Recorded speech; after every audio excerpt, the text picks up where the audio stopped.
এক হও হে মুসলমান, এক হও হে মুসলমান, এক হও হে মুসলমান, এক হও হে মুসলমান। এসো আজ ভুলে যাই হিংসা দ্বন্দ্ব, এসো আজ ভুলে যাই ব্যবধান, এসো আজ ভুলে যাই হিংসা দ্বন্দ্ব, এসো আজ ভুলে যাই ব্যবধান। এসো হাতে হাতে রেখে হৃদয়ে মনন মেখে এক সুরে গেয়ে যাই একতার গান। আসসালামু আলাইকুম ওয়া রাহমাতুল্লাহি ওয়া বারাকাতুহু। আলহামদুলিল্লাহিল ওয়াহিদিল আহাদ আল ফারদিস সামাদ الذي لم يلد ولم يولد ولم يكن له كفوا أحد وأشهد أن لا إله إلا الله وحده لا شريك له لا ينفع ذا الجد منه الجد وأشهد أن سيدنا ونبينا محمدا عبد الله ورسوله خير من صلى وركع وسجد وقام لله وتهجد صلى الله تعالى عليه وعلى آله وصحبه ومن لله تعبد. أما بعد فأعوذ بالله من الشيطان الرجيم. بسم الله الرحمن الرحيم. أفمن يعلم أنما أنزل إليك من ربك الحق كمن هو أعمى إنما يتذكر أولو الألباب الذين يوفون بعهد الله ولا ينقضون الميثاق والذين يصلون ما أمر الله به أن يوصل ويخشون ربهم ويخافون سوء الحساب والذين صبروا ابتغاء وجه ربهم وأقاموا الصلاة وأنفقوا مما رزقناهم سرا وعلانية ويدرؤون بالحسنة السيئة أولئك لهم عقبى الدار جنات عدن يدخلونها ومن صلح من آبائهم وأزواجهم وذرياتهم والملائكة يدخلون عليهم من كل باب سلام عليكم بما صبرتم فنعم عقبى الدار. আল্লাহ তাআলা ইরশাদ করেন, আর যে ব্যক্তি জানে যে আপনার রবের পক্ষ থেকে যা নাজিল হয়েছে তা সত্য, সে কি ওই ব্যক্তির মতো হতে পারে যে অন্ধ? নিশ্চয় যারা বুদ্ধিমানরাই উপদেশ গ্রহণ করে, যারা আল্লাহর সাথে কৃত অঙ্গীকার পূর্ণ করে আর তারা চুক্তি ভঙ্গ করে না, আর যারা আল্লাহ তাআলা যে সকল সম্পর্ক অটুট রাখতে বলেছেন সে সকল সম্পর্ক তারা মজবুত রাখে এবং তারা তাদের রবকে ভয় করে এবং কঠিন শাস্তিকে তারা এই আশঙ্কায় তারা সবসময় শঙ্কিত থাকে। আর যারা তাদের রবের সন্তুষ্টি লাভের আশায় সবর করে,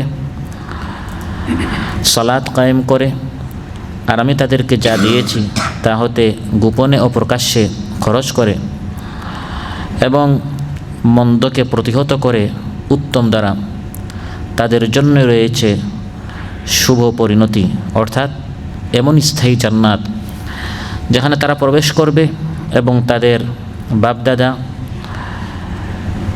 স্ত্রী এবং সন্তানদের মধ্যে যারা নেককার তারাও সেই জান্নাতে প্রবেশ করবে এবং ফেরেশতারা প্রত্যেক দরজা থেকে তাদের নিকট প্রবেশ করে করে বলবে, তোমরা সবর করেছিলে বিধায় এখন তোমাদের উপর সালাম শান্তি। এটি কতই না উত্তম শয্যাস্থল, আরামের স্থান। সৈয়দ আহমদ শাখার অন্তর্গত ওমসেলাল ও লেবার সিটি ওয়ার্ড দ্বয় কর্তৃক আয়োজিত আজকের সব্বেদারি অনুষ্ঠানে এই পবিত্র কিয়ামুল লাইল অনুষ্ঠানে উপস্থিত এই শাখার মুহতারাম সেক্রেটারি এবং আমার সামনে উপবিষ্ট এই ওয়ার্ডের এবং উপশাখাগুলোর দায়িত্বশীল বৃন্দ, সদস্য ভাইয়েরা, কর্মী ভাইয়েরা এবং আজকের এই মাহফিলে উপস্থিত আমার প্রান্তিক প্রিয় দিনদার ইমানদার, রবকে খুশি করার জন্য রাতের আধারে এই মসজিদে উপস্থিত হওয়া আমার প্রাণ প্রিয় দিনদার ইমানদার ভাইরা, ইমানদারের যে সকল গুণ রয়েছে, গুণাবলী রয়েছে, এই সকল গুণাবলী দ্বারা আমাকে আপনাকে গুণান্বিত হতে হবে। এই সকল সিফাত আমার আপনার মধ্যে আনতে হবে। পুরা বছরব্যাপী আমাকে আপনাকে আল্লাহর ইবাদত করতে অভ্যস্ত হতে হবে। সেই ইমানদারদের গুণাবলী নিয়ে আমি আপনাদের সামনে আলোচনা করব, যাতে করে পুরা বছরব্যাপী আমরা এই সকল গুণে গুণান্বিত হতে পারি। আল্লাহ তাআলা আমাদেরকে তৌফিক দান করুন। সূরাতুর রাদের 6টি আয়াত 19 থেকে 24 পর্যন্ত তিলাওয়াত করে এর সরল বাংলা অনুবাদ উপস্থাপন করেছি। এই 6টি আয়াতের আলোকে মুমিনদের কোয়ালিটি, মুমিনদের সিফাত, মুমিনদের গুণ, এই সকল গুণাবলী সম্পর্কে আলোচনা করব, যাতে করে আমরা এই সকল গুণে বছরব্যাপী আমরা গুণান্বিত হতে পারি, মুত্তাসিফ হতে পারি। প্রিয় ভাইরা, আল্লাহ তাআলা ইরশাদ করেন, আফামান ইয়া'লামু আন্নামা উনজিলা ইলাইকা মির রাব্বিকাল হাক্কু কামান হুয়া আ'মা। আল্লাহ তাআলা ইরশাদ করেন, যে ব্যক্তি জানে যে আপনার রবের পক্ষ থেকে যা নাজিল হয়েছে এটাই সঠিক, এটাই সত্য। একজন ইমানদার সে বিশ্বাস করে যে আল্লাহর পক্ষ থেকে যা নাজিল হয়েছে এটা সত্য। আরেকজন বিশ্বাস করে না, অন্ধের মতো সে জীবন যাপন করে। আল্লাহ তাআলা বলেন, এই দুই ব্যক্তি কি সমান হতে পারে? এই দুই ব্যক্তি সমান হতে পারে না। কোরআনে কারীম এটা সঠিক, এটা সত্য। কোরআনে কারীমের সঠিকতা, কোরআনে কারীমের সত্যতা, এর উপর বিশ্বাস স্থাপনকারী ব্যক্তি এবং অন্ধ, অর্থাৎ কোরআনের সত্যতার ব্যাপারে যে ব্যক্তি সন্দেহ পোষণ করে, এই দুই ব্যক্তি কখনো সমান হতে পারে না। কারণ এই দুই ব্যক্তির ইলম সমান নয়। একজন কোরআনে কারীম থেকে শিখতে আসে, আরেকজন কোরআনে কারীম থেকে ইলম অর্জন করতে আসে না। কারণ কোরআন নিয়ে তার সন্দেহ রয়েছে, তার প্রশ্ন রয়েছে। সে তার অন্ধকারের মধ্যেই ঘুরপাক খাবে, কিন্তু সঠিক জ্ঞান সে অর্জন করতে পারবে না। আর আমরা যারা কোরআন সুন্নে আমাদের বিশ্বাস রয়েছে, আমরা কোরআনের ছাত্র হয়ে বসবো কোরআন সুন্নাহ শেখার জন্য। কারণ কোরআনের উপর আমাদের এই বিশ্বাস রয়েছে যে এই কোরআনের প্রত্যেকটা অক্ষর, প্রত্যেকটা শব্দ, প্রত্যেকটা বাণী, প্রত্যেকটি আয়াত সত্য। এখান থেকে আমাকে আপনাকে শিখতে হবে।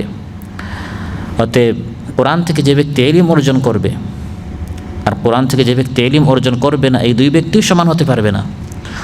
قُلْ هَلْ يَسْتَوِي الَّذِينَ يَعْلَمُونَ وَالَّذِينَ لَا يَعْلَمُونَ।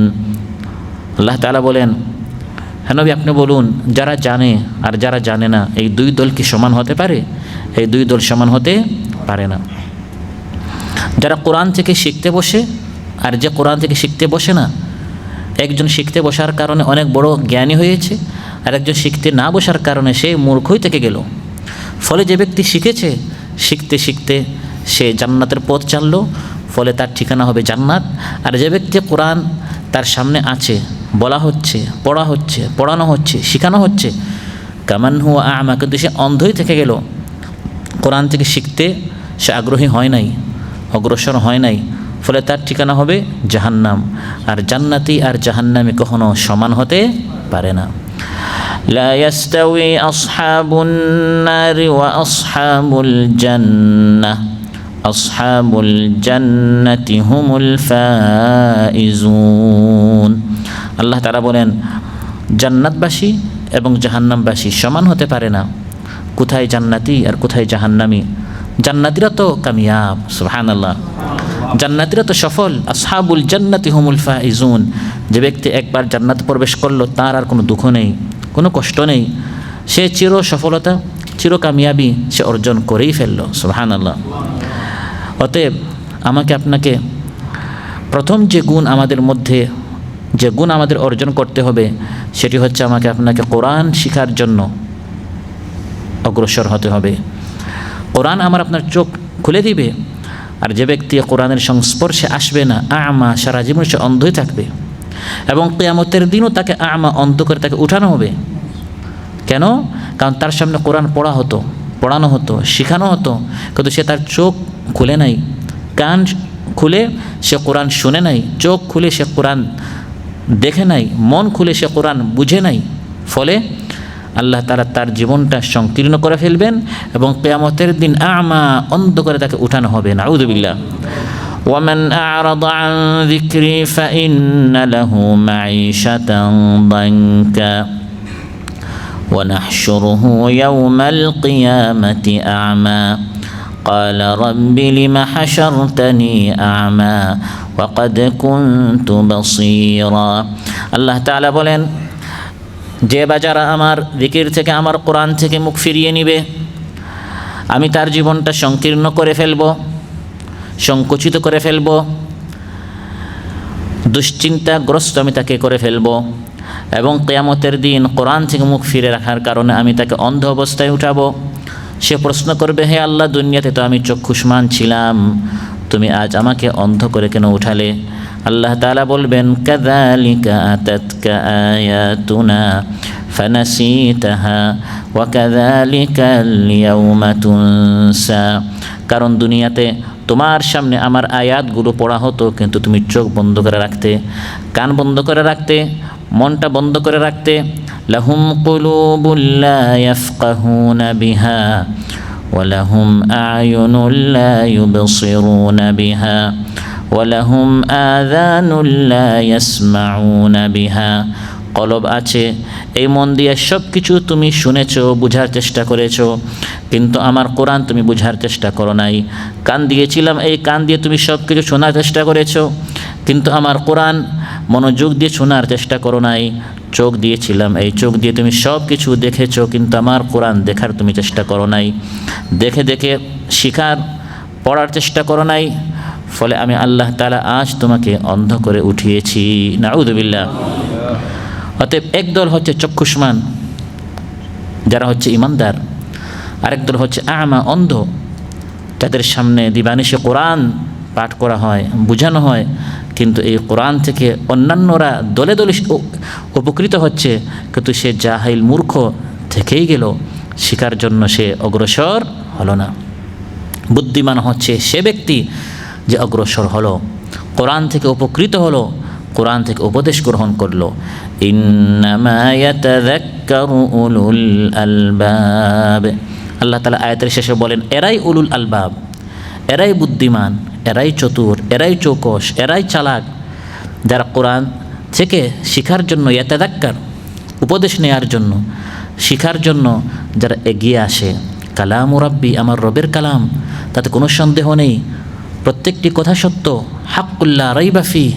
অতএব এই কোরআন থেকে যদি আমি শিখতে পারি, আমার জীবনটা ধন্য হয়ে যাবে। সুবহানাল্লাহ। অতএব বুদ্ধিমান কারা? আমরা মনে করি বুদ্ধিমান সেই ব্যক্তি যে দুনিয়া বেশি বুঝে, মানুষকে ধোঁকা দিতে পারে, প্রতারণায় করতে পারে, 2 টাকা বেশি ইনকাম করতে পারে, কেউ টের পায় না, 1-2-র ভিতরে অনেক কিছু করে ফেলতে পারে। আমরা এই ব্যক্তিকে সাধারণত চৌকস, চালাক, চতুর মনে করি, কিন্তু কোরআন সংজ্ঞা দিয়েছে কারা চতুর, কারা বুদ্ধিমান, কারা জ্ঞানী, কাদের বিবেক আছে, কারা বুদ্ধ সম্পন্ন, কোরআনে কারীম বিস্তারিতভাবে বলে দিয়েছে।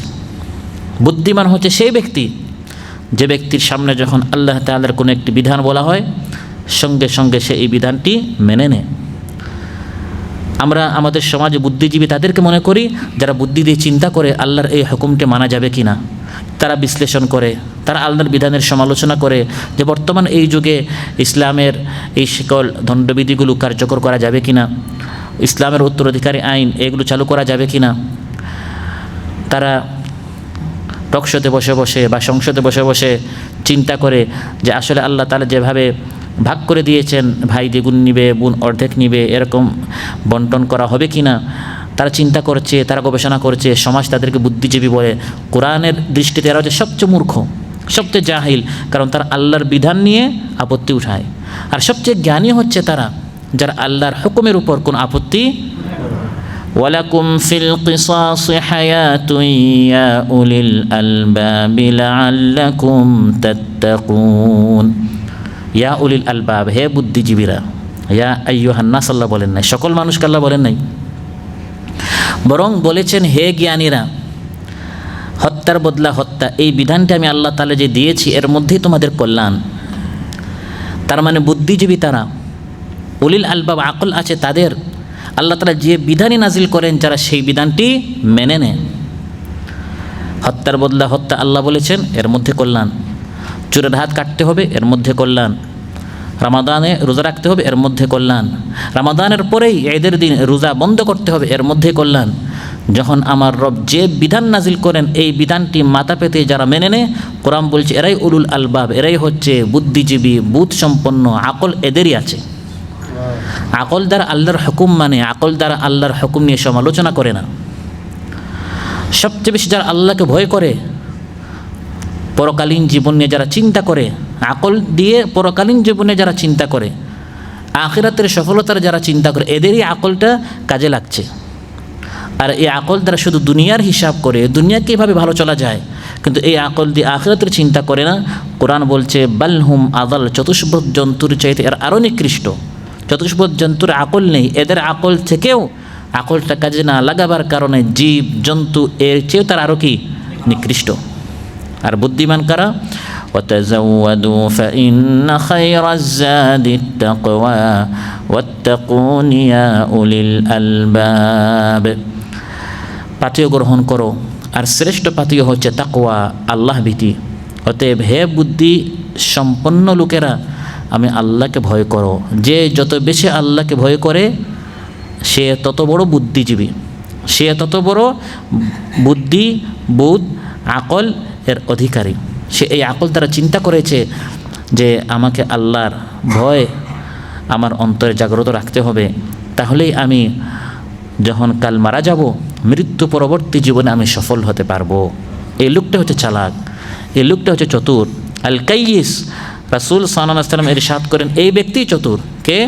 মান দানা নাফসাহু ওয়া আমিলা লিমা বা'দাল মাউত, যে ব্যক্তি সবসময় আত্মবিচার করে, আত্মসমালোচনা করে, মুহাসাবা, নিজের হিসাব নেয়, অন্যের সমালোচনা নয়, নিজের হিসাব নিজে নেয়, নিজের সমালোচনা নিজে করে এবং মৃত্যু পরবর্তী জীবনের জন্য প্রস্তুতি গ্রহণ করে।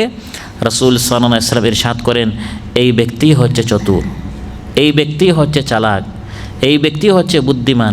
বুদ্ধিমান হচ্ছে সেই ব্যক্তি যে ব্যক্তি আল্লাহ তাআলাকে বেশি বেশি করে ভয় করে এবং তার এই আকল দিয়ে আসমান জমিন আল্লাহর সৃষ্টি নিয়ে চিন্তা করে। সুবহানাল্লাহ। আসমান কে সৃষ্টি করেছেন, জমিন কে সৃষ্টি করেছেন, পাহাড় পর্বত নদ নদী ইত্যাদি এগুলো কে সৃষ্টি করেছেন সেগুলো নিয়ে ভাবে, চিন্তা করে। যেভাবে রাসূল সাল্লাল্লাহু আলাইহি ওয়াসাল্লাম তিনি নবী হওয়ার আগে গারে হেরায় গিয়ে তিনি চিন্তা করতেন, এই আকল দিয়ে তিনি ভাবতেন, চিন্তা করতেন। তখনও তার উপর ওয়াহি আসে নাই, তিনি তখনও নবী হন নাই। তিনি ভাবতেন, চিন্তা করতেন আসমান কে সৃষ্টি করলেন, জমিন কে সৃষ্টি করলেন, এই কুল কায়নাত আসমান জমিন সহ এই সকল মখলুকাত কে সৃষ্টি করেছেন, এগুলো নিয়ে রাসূল সাল্লাল্লাহু আলাইহি ওয়াসাল্লাম তিনি নবী হওয়ার আগে কী করতেন? চিন্তা করতেন, ফিকির করতেন, এই আকলটা তিনি কাজে লাগাতেন। আল্লাহ তাআলা কোরআনের মধ্যে বলেন সব সময় যারা এই আকল দিয়ে চিন্তা করে আসমান জমিন কে সৃষ্টি করেছেন, তাদের নিজেদেরকে নিয়ে যারা চিন্তা করে, এভাবে চিন্তা করে করে রবের গুণাবলী, আল্লাহ তাআলার কুদরত, আল্লাহর ক্ষমতা ইত্যাদি বিষয় নিয়ে যারা সবসময় চিন্তা ফিকির করে, এরাই হচ্ছে বুদ্ধিমান, এরাই হচ্ছে বুদ্ধিমান। ইন্না ফি খালকিস সামাওয়াতি ওয়াল আরদি ওয়া ইখতিলাফিল লাইলি ওয়ান নাহারি লাআয়াতিল লিউলিল আলবাব। আল্লাহ তাআলা বলেন নিশ্চয় আসমান জমিনের সৃষ্টি, রাত দিনের আবর্তন, এগুলোর মধ্যে যারা বুদ্ধিমান তাদের জন্য অনেক নিদর্শন রয়েছে। সুবহানাল্লাহ। বুদ্ধিমানরা চিন্তা করে কিছুক্ষণ আগে ছিল দিন, এখন চলে আসলো রাত, আবার আসবে দিন, আবার রাত। এই যে দিন রাতের পরিবর্তন, সূর্য চাঁদ একজন গেলে আরেকজন চলে আসে, তাদের মধ্যে সংঘর্ষ হয় না। এই পৃথিবী এত সুশৃঙ্খলভাবে এত সুন্দরভাবে কে পরিচালনা করেন, কে চালান, এগুলো বুদ্ধিমানরা কী করে? তাদের আকল দ্বারা আল্লাহকে অস্বীকার করার রাস্তা তারা খুঁজে না, বরং আল্লাহর স্বীকার করা, আল্লাহর ওয়াহদানিয়াত, আল্লাহর তাওহীদ, এই বিষয়গুলো স্বীকার করার জন্য, বিশ্বাস করার জন্য তারা তাদের আকলটা, তাদের বুদ্ধিটা তারা কাজে লাগায়। এবং কোরআন থেকে এবং রাসূল সাল্লাল্লাহু আলাইহি ওয়াসাল্লাম সুন্নাহ থেকে যত ঘটনা বলা হয়, তারা তাদের আকল দিয়ে, বুদ্ধি দিয়ে তারা এই সকল ঘটনা থেকে তারা শিক্ষা নেয়ার চেষ্টা করে। আমাদের সামনে কোরআন সুন্নাহর অনেক ঘটনা বলা হয় হাসানোর জন্য, কাঁদানোর জন্য। আমরা মনটাকে কাজে লাগাবার চেষ্টা করি, একটু মন দিয়ে আমরা ফুর্তি করলাম, আনন্দ করলাম, কিন্তু আকলটা আমরা কম কাজে লাগাই যে এই ঘটনা থেকে আমরা কি শিক্ষা পেলাম। আসহাবুল কাহফ, কাহফবাসীর ঘটনা, ইউসুফ আলাইহিস সালামের ঘটনা, হযরত মূসা আলাইহিস সালাম এবং ফিরআউনের ঘটনা, নমরুদ এবং ইব্রাহিম আলাইহিস সালামের ঘটনা, আদ এবং হুদ আলাইহিস সালাম, সামুদ এবং সালেহ আলাইহিস সালাম ইত্যাদি। এই ঘটনাগুলো আল্লাহ তাআলা কোরআনের মধ্যে কেন বলেছেন? যাতে করে যাদের বুদ্ধি আছে, বুদ্ধি সম্পন্ন যারা আছে, তারা এখান থেকে শিক্ষা নিবে। কি নিবে? শিক্ষা নিবে। শিক্ষা সবাই নিবে না, যাদের বুদ্ধি আছে, আকল আছে, তারা এখান থেকে শিক্ষা নিবে। লাকাদ কানা ফি কসাসিহিম ইবরাতুল লিউলিল আলবাব। আল্লাহ তাআলা বলেন এই সকল ঘটনার মধ্যে, বিশেষ করে ইউসুফ আলাইহিস সালামের ঘটনার শেষে আল্লাহ বলছেন যে এই সকল ঘটনা অযথা, অনর্থক, বানোয়াট কোনো ঘটনা নয়, বরং এমন ঘটনা যে ঘটনার প্রতিটি অক্ষরে অক্ষরে, লাইনে লাইনে বুদ্ধি সম্পন্ন লোকদের জন্য অনেক সবক, শিক্ষা রয়েছে। সুবহানাল্লাহ। তাহলে এই আকলটা কাজে লাগাতে হবে, এই আকল দিয়ে এই সকল ঘটনা থেকে আমাকে আপনাকে শিক্ষা নিতে হবে। সর্বোপরি সবচেয়ে বড় বুদ্ধি সম্পন্ন লোক হচ্ছে তারা যারা কোরআন পড়ে, কোরআন বুঝার চেষ্টা করে, কোরআন অধ্যয়ন করে। কোরআনটি আল্লাহ তাআলা নাজিল করেছেন শুধু মুখটা ব্যবহার করে তিলাওয়াতের জন্য নয়। তিলাওয়াত করবেন অক্ষরে অক্ষরে, আল্লাহ তাআলা 10 থেকে আরও অনেক নেকি দিবেন। সুবহানাল্লাহ। কিন্তু শুধু তিলাওয়াতের জন্য নয়, বরং এই আকলটা কাজে লাগাবার জন্য, এই আকল দিয়ে কোরআনটা বুঝার চেষ্টা যারা করে, এরাই হচ্ছে সবচেয়ে বড় বুদ্ধি সম্পন্ন লোক, উলুল আলবাব। কিতাবুন আনজালনাহু ইলাইকা মুবারাকুল লিয়াদাব্বারু আয়াতিহি ওয়া লিয়াতাযাক্কারা উলুল আলবাব। আল্লাহ তাআলা বলেন বরকতপূর্ণ এই কিতাব আপনার প্রতি নাজিল করেছি যাতে করে এই আয়াতগুলো নিয়ে লিয়াদাব্বারু, তারা চিন্তা করে, ফিকির করে, ভাবে, কোরআন তারা বুঝার চেষ্টা করে। কোরআন মানুষ বুঝবে হাত দিয়ে নয়, পা দিয়ে নয়, চোখ দিয়ে নয়, কান দিয়ে নয়, আকল দিয়ে। আকলটা কাজে লাগাতে হবে। চোখ, কান ইত্যাদি হচ্ছে বুঝার এক একটি রাস্তা, কিন্তু মূল যে যন্ত্র, মূল আল্লাহ তাআলা যে নেয়ামত আমাদেরকে দিয়েছেন বুঝার জন্য, সেটি হচ্ছে আকল। এই আকল দ্বারা দুনিয়ার কত কিছু আমরা বুঝলাম, কিন্তু কোরআন বুঝার জন্য আমরা অনেক কম চেষ্টা করি। কিন্তু আল্লাহ তাআলা বলেন এরাই হচ্ছে বুদ্ধিসম্পন্ন লোক যারা এই বরকতপূর্ণ কোরআন থেকে শিক্ষা নেওয়ার জন্য, বুঝার জন্য যারা চেষ্টা করে। প্রিয় ভাইরা, আলোচ্য আয়াতগুলোতে আল্লাহ তাআলা এই সকল বুদ্ধিসম্পন্ন যে সকল ইমানদার রয়েছে তাদের কিছু গুণাবলী উল্লেখ করেছেন। এজন্য উল্লেখ করেছেন যাতে করে আমি আপনি এই সকল গুণে গুণান্বিত হই। প্রথম গুণ হচ্ছে আল্লাযীনা ইউফুনা বিআহদিল্লাহি ওয়া লা ইয়ানকুদুনাল মিসাক। ইমানদারেরা ওয়াদা পূর্ণ করে। কি করে? অঙ্গীকার পূর্ণ করে, চুক্তি পূর্ণ করে। একটি কথা বলেছে, কথা আর দুই কথা হয় না। সকালে এক কথা, সন্ধ্যায় এক কথা, দিনে এক কথা, রাতে এক কথা। ইমানদারের জবান কয়টা হয়? একটা হয়। আলোচ্যাত আল্লাহ বলছেন ইমানদারদের 9টি গুণ আলোচ্যাত আল্লাহ উল্লেখ করেছেন। প্রথম গুণ হচ্ছে যে ইমানদারেরা আল্লাহর সাথে এবং মানুষের সাথে যত কথা বলে, যত কথা দেয়, যত ওয়াদা করে, যত অঙ্গীকার করে, তার অঙ্গীকার পূর্ণ করে। মানুষ এখন আমাদের সাথে অঙ্গীকার করতে ভয় পায়, বলে তুমি কসম করে বলো এটা তুমি পূর্ণ করবে কিনা, বা সাক্ষী আনার প্রয়োজন পড়ে, শিল মারার প্রয়োজন পড়ে, স্বাক্ষর দেওয়ার প্রয়োজন পড়ে। এরপরে মানুষের বিশ্বাস হয় না যে আসলে পূর্ণ করবে কিনা। আগের লোকদের তারা না সাক্ষী আনতো, না স্বাক্ষর দিত, না শিল মারত, কথা একটা দিয়েছে, তৃতীয় কেউ নেই, ওই দুইজনের মধ্যে কথা হয়েছে, এটাই চূড়ান্ত। অন্য কোনো জিনিস দ্বারা এটাকে সত্যায়ন করার, শক্ত করার প্রয়োজন হতো না, কারণ প্রত্যেকের বিশ্বাস থাকতো আমার এই ভাই একটি কথা বলেছে, কথাটা অবশ্যই সে পুরা করবে। কিন্তু এখন শিল, দস্তখত, স্বাক্ষর, সাক্ষী, শপথ, বন্ধক, এত কিছুর উপরও দেখা যায় কথার কোনো আগামাতা নাই। মুসলমানরা এগুলো করে, ইমানদারেরা এগুলো করে, আবার মাহে রমাদানে রোজাও রাখে। অথচ আল্লাহ তাআলা কোরআনের মধ্যে উল্লেখ করেন যে ইমানদার যারা কামিয়াব, যারা সফল, এদের গুণ কি? ওয়াল্লাযীনা হুম লিআমানাতিহিম ওয়া আহদিহিম রাউন। খুব খেয়াল করে, রাউন, তাদের আমানত এবং তারা তাদের ওয়াদা, অঙ্গীকার, এই বিষয়ে তারা খুব যত্নবান। বলেছে আমি 8টায়, তার মানে 8টা। বলেছে এই টাকা নিয়েছি 2 মাসের জন্য, তার মানে 5 মাস হবে না, 3 মাস হবে না, 2 মাস মানেই 2 মাস, 8 তারিখ মানে 8 তারিখ। আমাদের দেশে তো মানুষ বলেই ফেলে যে 9টার গাড়ি কয়টা ছাড়বে। সত্যি সত্যি একদিন 9টার গাড়ি 9টা ছাড়লো, মানুষ খুশি, যাক দেশ একটু হন অগ্রসর হচ্ছে। বলা হলো না এটা আজকের 9টা না, কালকের 9টাটা আসছে, আজকেরটা এখনও আসে নাই। তো আমরা কথা খেলাফ মানে করতে করতে, 2 নম্বরে করতে করতে এখন মানুষ আর আমাদেরকে বিশ্বাস করে না। কথা একটা বলার পর মানুষ বলে এই যে তুমি বলেছো আসলে কি তুমি এটা করবে, আসলেই করবে, আসলেই দিবে, এটা মানুষ এখন আমাদেরকে বলতে বাধ্য, কারণ জানে যে মানুষ এখন খুব কম মানুষ আছে যারা কথা রক্ষা করে, অধিকাংশদের কথায় কাজে গোলমিল রয়েছে। অথচ আমি যে একটি কথা বললাম, একটি অঙ্গীকার, একটি লিখিত চুক্তি বা একটি মৌখিক অঙ্গীকার যে আমি দিলাম, এটা সম্পর্কে অবশ্যই কিয়ামতের দিন আমি জিজ্ঞাসিত হব। এটি অযথা এভাবে বাতাসে চলে যাবে না।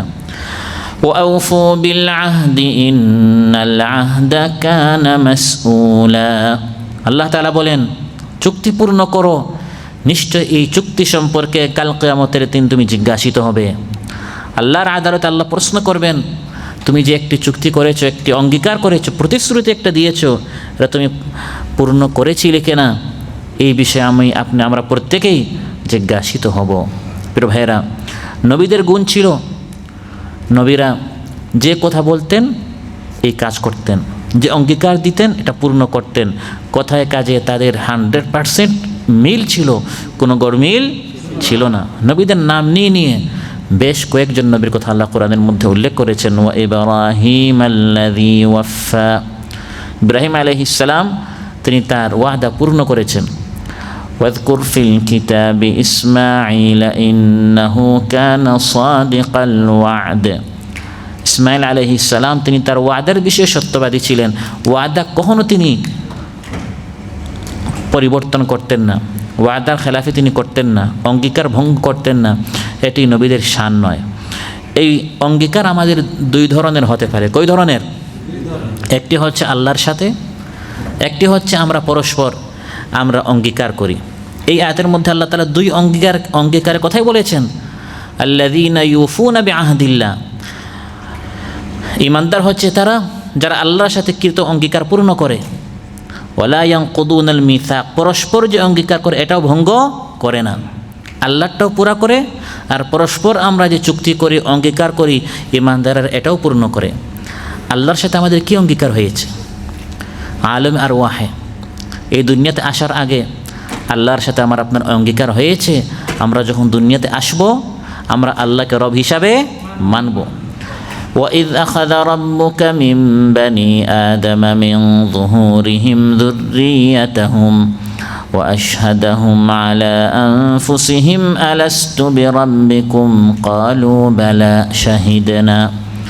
আল্লাহ তাআলা বলেন সেই সময় স্মরণ করো, আমরা সবাই বনি আদম যখন আদম আলাইহিস সালামের পিঠে ছিলাম, কারণ মানুষ তার মায়ের গর্ভে আসার আগে বাবার পিঠে সে তার বাবার পিঠে থাকে। ইয়াখরুজু মিন বাইনিস সুলবি ওয়াত তারাইব, কোরআনের মধ্যে আল্লাহ বলেছেন যে এই মানুষ বাবার পিঠ আর মায়ের পেট থেকে এই সন্তান এই পৃথিবীতে আসে। আমরা যখন আদম আলাইহিস সালামের পিঠে ছিলাম মিন যুহুরিহিম, তখন আল্লাহ তাআলা আমাদের সবাইকে আলমে আরওয়াহ একত্রিত করেছেন, রূহের জগতে সবাইকে একত্রিত করেছেন। তারপর আমাদের সবাইকে আল্লাহ প্রশ্ন করেছেন আলাস্তু বিরাব্বিকুম, আমি কি তোমাদের রব না? আমি কি তোমাদের মাবুদ না? তখন আমরা সবাই সাক্ষী দিয়েছিলাম, বালা, অবশ্যই আপনি আমাদের রব, তাতে কোনো সন্দেহ নেই। রব স্বীকার করে আমাদেরকে আল্লাহ দুনিয়াতে পাঠিয়েছেন। সেই স্বীকারের উপর ঈমান এনেই প্রত্যেক বনি আদম পৃথিবীতে ভূমিষ্ঠ হয়। কুল্লু মাউলুদ্দিন ইউলাদু আলাল ফিতরা। ভূমিষ্ঠ হওয়ার পর যদি এই সন্তানকে কেউ কোনো কিছু না শিখায়, না বুঝায়, সে সোজা মুসলমানই থাকে। কিন্তু দেখা যায় মা বাবা খ্রিস্টান হলে সে খ্রিস্টান হয়ে যায়, মা বাবা ইহুদি হলে সে ইহুদি হয়ে যায়, মা বাবা মাজুসি হলে সে মাজুসি অগ্নিপূজক হয়ে যায়। ফাআবাওয়াহু ইউহাউইদানিহি আও ইউনাসসিরানিহি আও ইউমাজ্জিসানিহি। কিন্তু তাকে মুসলমান বানানো দরকার নেই। আও ইউমাসলিমানি বলা হয় নাই যে মা বাবা তাকে মুসলমান বানায়, মা বাবা তাকে মুসলমান বানানোর দরকার নেই। সে তো অঙ্গীকার করে এসেছে আমি আল্লাহকে মানবো, আমি মুসলমান হব। ভূমিষ্ঠ হওয়ার পর যদি কেউ থাকে খ্রিস্টান, ইহুদি, অগ্নিপূজক, হিন্দু, বৌদ্ধ না বানায়, সন্তান এমনি মুসলমান হয়। সুবহানাল্লাহ। অঙ্গীকার আমরা করে এসেছিলাম, হে আল্লাহ, দুনিয়াতে এসে আমরা তোমার হুকুম মানব, আমরা শুধু তোমার বিধান মানব। শয়তান আমাদেরকে পথভ্রষ্ট করার যত চেষ্টা করুক, আমরা শয়তানের কথা মানব না। হে আল্লাহ, আমরা আপনারই কথা মানব। কিয়ামতের দিন আল্লাহ তাআলা এই অঙ্গীকার সম্পর্কে আমাকে আপনাকে প্রত্যেককে জিজ্ঞাসা করবেন, এই অঙ্গীকার আমরা কতটুকু মেনেছি। আলাম আহাদ ইলাইকুম ইয়া বানি আদম আল্লা তা'বুদুশ শাইতানা ইন্নাহু লাকুম আদুউম মুবিন। আল্লাহ তাআলা বলেন, হে বনি আদম, তোমাদের কাছ থেকে আমি কি এই অঙ্গীকার নেই নাই যে তোমরা শয়তানের পূজা করিও না? সে তোমাদের প্রকাশ্য শত্রু। তোমাদের কাছ থেকে আমি কি এই অঙ্গীকার নেই নাই যে তোমরা শুধু আমার ইবাদত করবে? وأن اعبدوني هذا صراط مستقيم। কিয়ামতের দিন আমাদের কাছ থেকে আল্লাহ এই ওয়াদা সম্পর্কে জিজ্ঞাসা করবেন যে আমি আপনি দুনিয়াতে এসে আল্লাহর সাথে কৃত ওয়াদা পূর্ণ করেছি কিনা। আজ আল্লাহর সাথে কৃত এই অঙ্গীকার আমরা পূর্ণ করেছি না বিধায় আমরা নানাবিধ সমস্যায় আমরা জর্জরিত হচ্ছি, নানা ধরনের রোগে আমরা আক্রান্ত হচ্ছি, নানা ধরনের আল্লাহর পক্ষ থেকে আযাব শাস্তি আজ মুসলমানদের উপর আসছে। ইবনে মাজাহ এসেছে, রাসূল সাল্লাল্লাহু আলাইহি ওয়াসাল্লাম ইরশাদ করেন, ওয়ালাম ইয়ানকুদু আহদাল্লাহি ওয়া আহদা রাসূলিহি ইল্লা সাল্লাতাল্লাহু আলাইহিম আদুওয়ান মিন গায়রিহিম ফাআখাযা বা'দা মা ফি আইদিহিম। যখন মানুষেরা, মুসলমানেরা আল্লাহর সাথে কৃত অঙ্গীকার ভঙ্গ করবে, রাসূল সাল্লাল্লাহু আলাইহি ওয়াসাল্লামের সাথে কৃত অঙ্গীকার ভঙ্গ করবে, অর্থাৎ তারা আল্লাহ এবং তার রাসূল সাল্লাল্লাহু আলাইহি ওয়াসাল্লামের হুকুম মানা থেকে তারা বিমুখ হবে, তখন আল্লাহ তাআলা অন্য জাতি শত্রুকে তাদের উপর চাপিয়ে দিবেন। তারা এসে তাদের কাছ থেকে তাদের জানমাল নিয়ে নেবে, যেটা আজ বাস্তবে হচ্ছে। কোথাও ইহুদিরা, কোথাও খ্রিস্টানেরা, হিন্দুস্তানে হিন্দুরা, বার্মায় বৌদ্ধরা, এক এক এলাকায় এক এক দেশে অন্যান্য জাতিরা আজ মুসলমানেরা যখন আল্লাহর বিধান থেকে দূরে সরে গেছে, আল্লাহর বিধান যখন মুসলমানরা ভুলে গিয়েছে, আল্লাহ তারা অন্য জাতিদেরকে মুসলমানদের উপর চাপিয়ে দিয়েছেন। মুসলমানদের দেশ নিচ্ছে, মুসলমানদের মাল নিচ্ছে, মুসলমানদের সম্পদ নিচ্ছে, মুসলমানদের জান নিচ্ছে, কারণ মুসলমানরা আজ আল্লাহর হুকুম থেকে বিমুখ হয়েছে। অতএব সম্মানিত ভাইরা, ইমানদারদের গুণ হচ্ছে তারা অঙ্গীকার পূর্ণ করে। সেই অঙ্গীকার রবের সাথে হোক বা বান্দার সাথে হোক। ওয়ালা ইয়ানকুদুনাল মিসাক। আমরা পরস্পর যে অঙ্গীকার করি, ইমানদারেরা অঙ্গীকার ভঙ্গ করে না। যে ব্যক্তি অঙ্গীকার ভঙ্গ করে তার ভিতরে আসলে আল্লাহর ভয় নেই, দিন বলতে কিছুই নেই। যদি সে আল্লাহর ভয়টা তার অন্তরে থাকতো, তাকওয়া থাকতো, কিয়ামতের দিন উঠতে হবে, হিসাব দিতে হবে, তাহলে সে ভাবতো আজ আমি আমার এই ভাইকে ধোঁকা দিচ্ছি, কথা দিয়েছিলাম কিন্তু আমি ভঙ্গ করছি, কিয়ামতের দিন জবাব দিতে হবে। এই ভয়টা যদি তার থাকতো, সে কখনো অঙ্গীকার ভঙ্গ করতো না।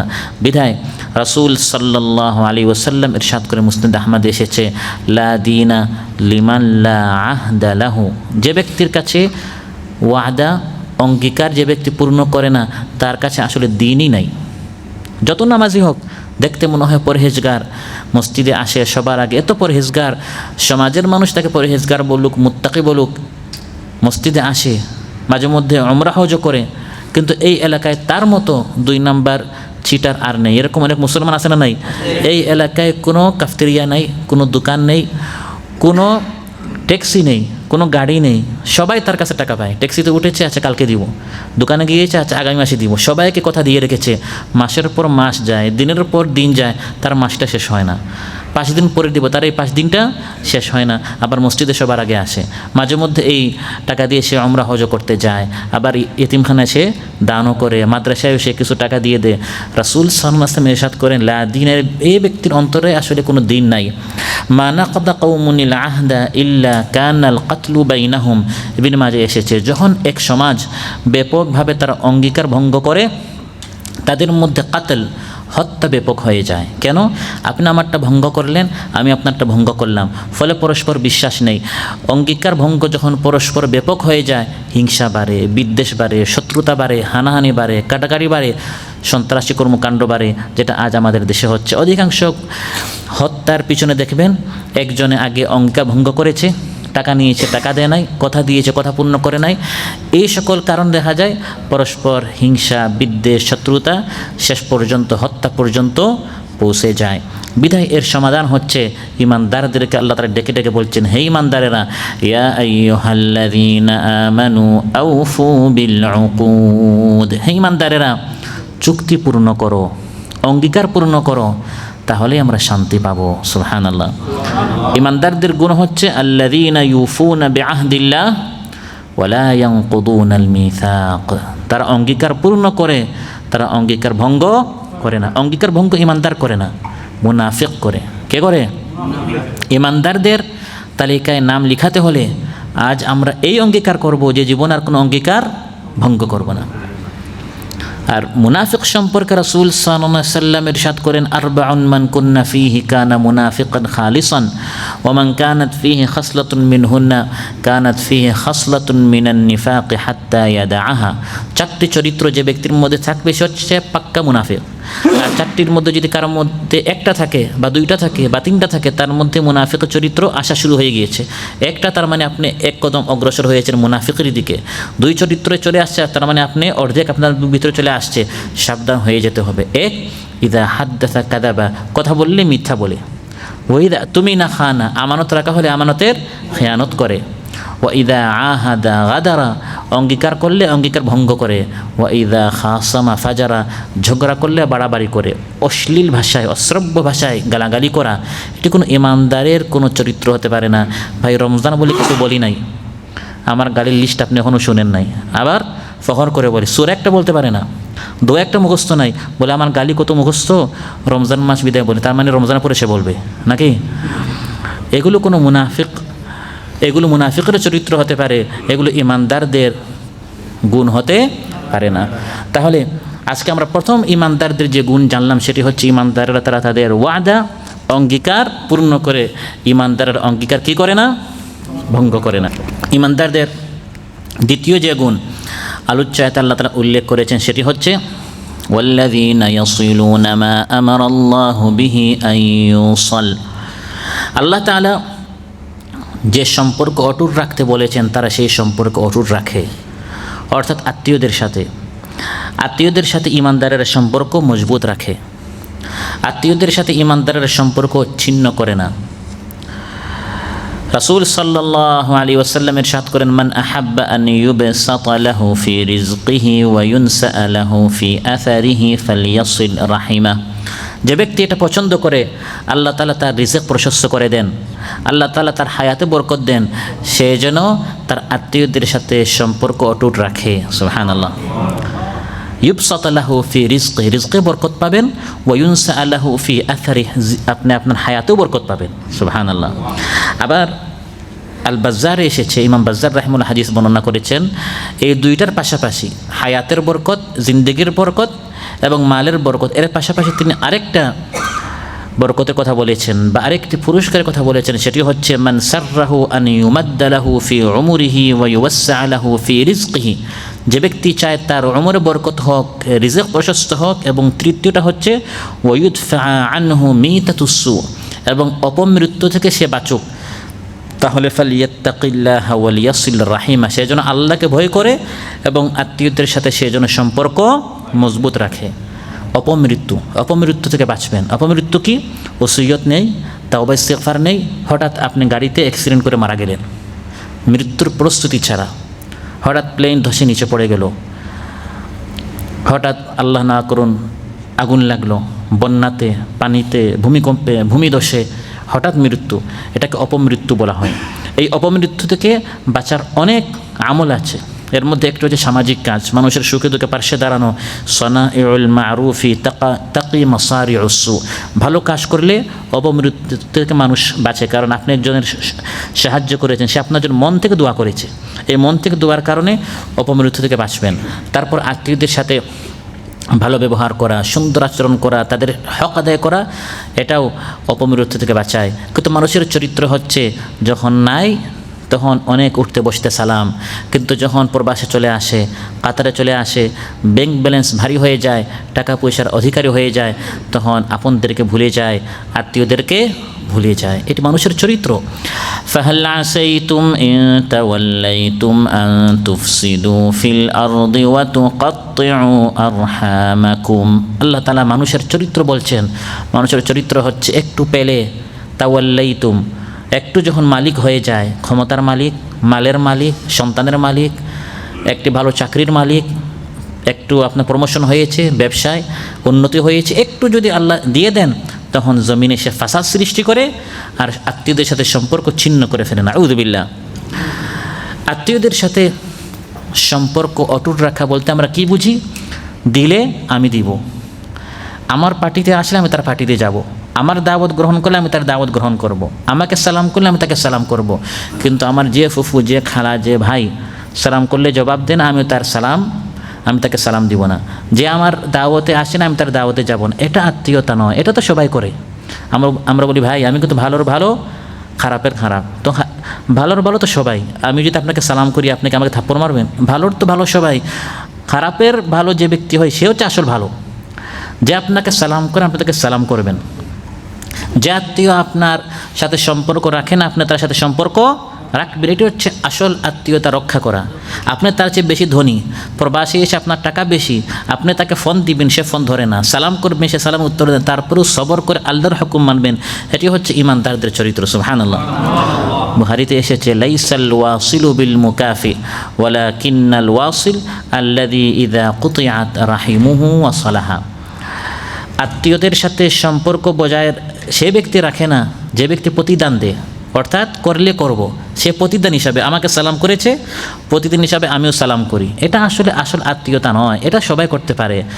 মূল আত্মীয়দের সাথে সম্পর্ক রাখা হচ্ছে ইদা কুতিআত, যদি কেটে ফেলা হয়, সম্পর্ক ছিন্ন করে ফেলা হয়, তখন আমি গিয়ে সম্পর্কটি আবার অটুট করি, আবার আমি সম্পর্কটি রাখার চেষ্টা করি, আবার আমি সম্পর্ক করার চেষ্টা করি। এটি হচ্ছে আসল আত্মীয়দের সাথে সম্পর্ক রাখা। কিন্তু এই কষ্ট সবাই আমরা স্বীকার করতে পারি না, কিন্তু এতে একটা আমাদের করার চেষ্টা করতে হবে। প্রিয় ভাইয়েরা, বিশেষ করে মা বাবা সবচেয়ে আপন আত্মীয়, রক্তের সম্পর্কের সবচেয়ে বেশি কোরআন সুন্নাহ যে দুইজনের বিষয় আমাকে আপনাকে ওসিয়ত করেছে, তারা হচ্ছে আমাদের মা বাবা। وَوَصَّيْنَا الْإِنسَانَ بِوَالِدَيْهِ إِحْسَانًا حَمَلَتْهُ أُمُّهُ كُرْهًا وَوَضَعَتْهُ كُرْهًا। আল্লাহ তাআলা বলেন, আমি মানুষকে তার মা বাবার সাথে সুন্দর আচরণ করতে আমি তাকে উপদেশ দিয়েছি, ওসিয়ত করছি। তার মা তাকে কষ্ট করে ধারণ করেছে, তার পেটে ধারণ করেছে, এবং কষ্টের সাথে তার মা তাকে, এই সন্তানকে তার মা জন্ম দিয়েছে। বাবার চাইতে মায়ের কষ্ট হচ্ছে 3 গুণ বেশি। সেজন্য রাসূল সাল্লাল্লাহু আলাইহি ওয়াসাল্লামকে যখন প্রশ্ন করা হলো, মান আহাক্কুন নাসি বিহুসনি সাহাবাতি ইয়া রাসূলুল্লাহ, মানুষের মধ্য থেকে আমার সুন্দর আচরণ পাওয়ার সবচেয়ে বেশি হকদারকে? 3 বার তিনি বলেছেন উম্মুকা উম্মুকা উম্মুকা, তোমার মা তোমার মা তোমার মা। 3য় বার বলেছেন তোমার বাবা। কারণ বাবার কষ্ট একটা, সেটা হচ্ছে বাবা লালন পালন করেছেন, আমার উপর খরচ করেছেন। কিন্তু মাও এই কষ্টটা করেন, বাবা যেভাবে দেখাশোনা করেন, লালন পালন করেন, এই কষ্টটা মাও করেন। কিন্তু এর পাশাপাশি মার আরও 3 গুণ বেশি মায়ের কষ্ট রয়েছে। একটি হচ্ছে 8, 9, 10 মাস পর্যন্ত মা কষ্ট করে জীবিত একজন মানুষ আরেকজন মানুষকে তার পেটে ধারণ করেছে। একটানা যদি আপনি একটি ইট 1 কেজি 2 কেজির একটা ইট পুরা দিন যদি আপনি বহন করেন, শক্তিশালী আমরা পুরুষেরাও ক্লান্ত হয়ে যায়। সেজন্য দুর্বল মা অসুস্থ শরীর নিয়ে ঠান্ডার মৌসুমে, গরমের মৌসুমে, সুবিধা অসুবিধা, অনুকূল প্রতিকূল প্রত্যেকটা পরিস্থিতিতে সন্তানকে পেটে নিয়ে মা ধারণ করেছে। দ্বিতীয় কষ্ট হচ্ছে সন্তান প্রসবের কষ্ট। এখানেও বাপের কোনো ভূমিকা নেই। মায়ের সন্তান প্রসব করার যে কষ্ট, এক একটি যন্ত্রণা হচ্ছে মৃত্যু যন্ত্রণার সমান। শরীরের হাড্ডিগুলো মনে হয় ভেঙে যাচ্ছে, টুকরা টুকরা হয়ে যাচ্ছে। মা এই কষ্ট সহ্য করে। এই অবস্থায় যদি মা মারা যায়, হাদিসের মধ্যে এসেছে জিহাদের ময়দানে শহীদ মারা গেলে যেরকম শাহাদাতের দরজা পায়, সন্তান প্রসবের সময় মা যদি মারা যায় তখন আল্লাহ তাআলা শাহাদাতের দরজা দিয়ে দিবেন।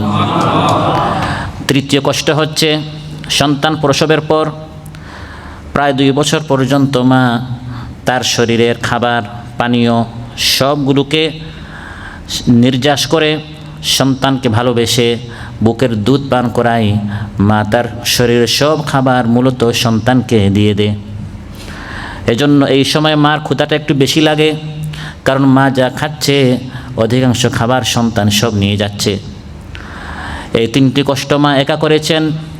কিন্তু সন্তান যখন বড় হয়ে যায়, তরুণ হয়ে যায়, কিশোর হয়ে যায়, যুবক হয়ে যায়, হাতে যখন টাকা চলে আসে, তখন অনেক সন্তানেরা মা বাবার অবাধ্য হয়ে যায়, মা বাবাকে ভুলে যায়।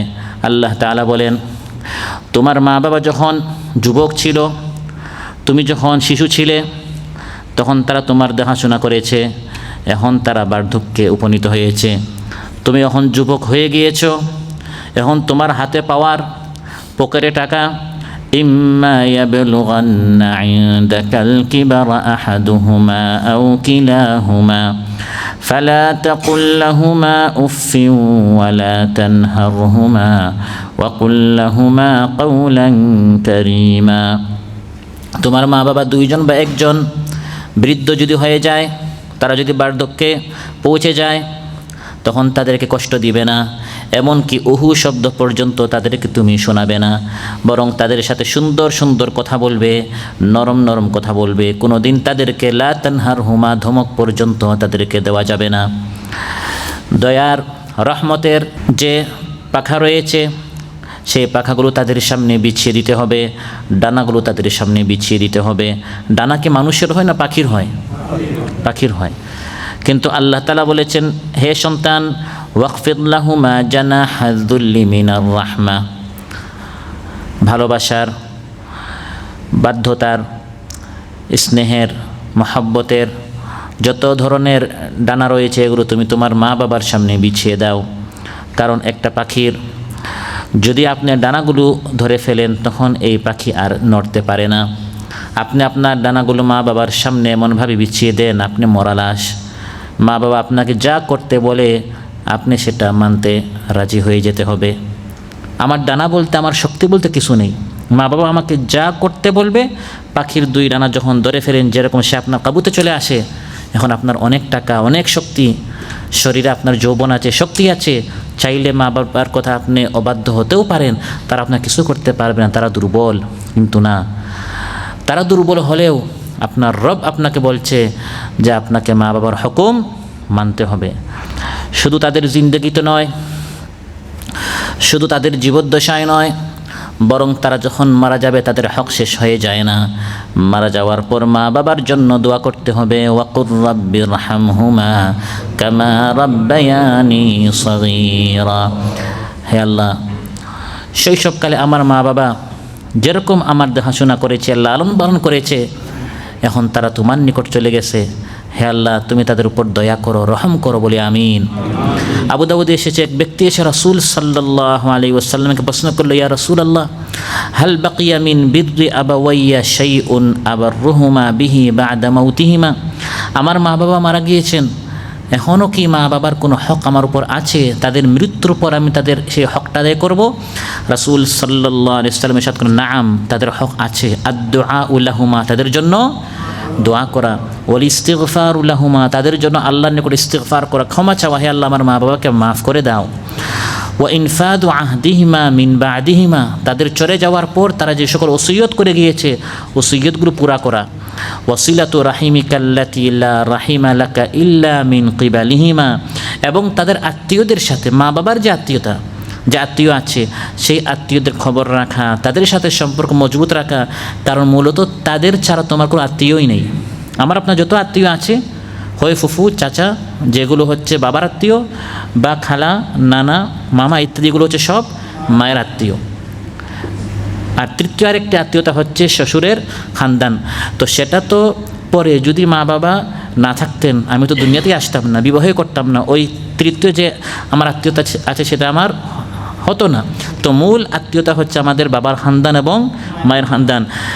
মা বাবা দুনিয়া থেকে চলে গেলেও তাদের বড় একটি হক হচ্ছে দুনিয়ার টাকা পয়সা ইনকাম, ব্যবসা বাণিজ্য চাকরি এগুলোর কারণে যেন মা বাবার খানদান তাদের আত্মীয়দের কথা যেন আমরা ভুলে না যাই, কারণ এই আত্মীয়রা হচ্ছে আমাদের মূল আত্মীয়। এমনকি মা বাবা যদি মুশরিকও হয়, তাদের শিরিক কুফুরকে আমরা ঘৃণা করব, কিন্তু তাদেরকে আমরা ভালোবাসবো। কুফুর শিরিক যে তারা মুশরিক, এই কুফুরটাকে আমরা কী করবো? ঘৃণা করব, কিন্তু মা বাবাকে আমরা ঘৃণা করব না। মহানবী সাল্লাল্লাহু আলাইহি ওয়াসাল্লাম খেদমত একদিন হযরত আসমা বিনতে আবি বকর রাদিয়াল্লাহু আনহা আসলেন, বুখারীর বর্ণনা। এবং আসমা রাদিয়াল্লাহু আনহার মা ছিলেন মুশরিকা। মহানবী সাল্লাল্লাহু আলাইহি ওয়াসাল্লাম খেদমতে এসে হযরত আসমা বললেন, ইয়া রাসূলুল্লাহ, আমার মা আমার নিকট এসেছেন, ওয়াহিয়া রাগিবা, এবং সে অনেক চাচ্ছে আমি যেন তার সাথে সুন্দর আচরণ করি, কিন্তু আমি মুসলমান, সে তো মুশরিকা, আমি কি আমার মায়ের হক আদায় করবো, তার সাথে সম্পর্ক রাখবো? মহানবী সাল্লাল্লাহু আলাইহি ওয়াসাল্লাম ইরশাদ করলেন, নাম সিলি উম্মাকি, হ্যাঁ তোমার মায়ের সাথে তুমি সম্পর্ক রাখো। সে মুশরিক, এটা ভিন্ন বিষয়, তুমি মুশরিক হইও না, কিন্তু তার সাথে সুন্দর আচরণ করা, তার হকটা অবশ্যই আদায় করতে হবে।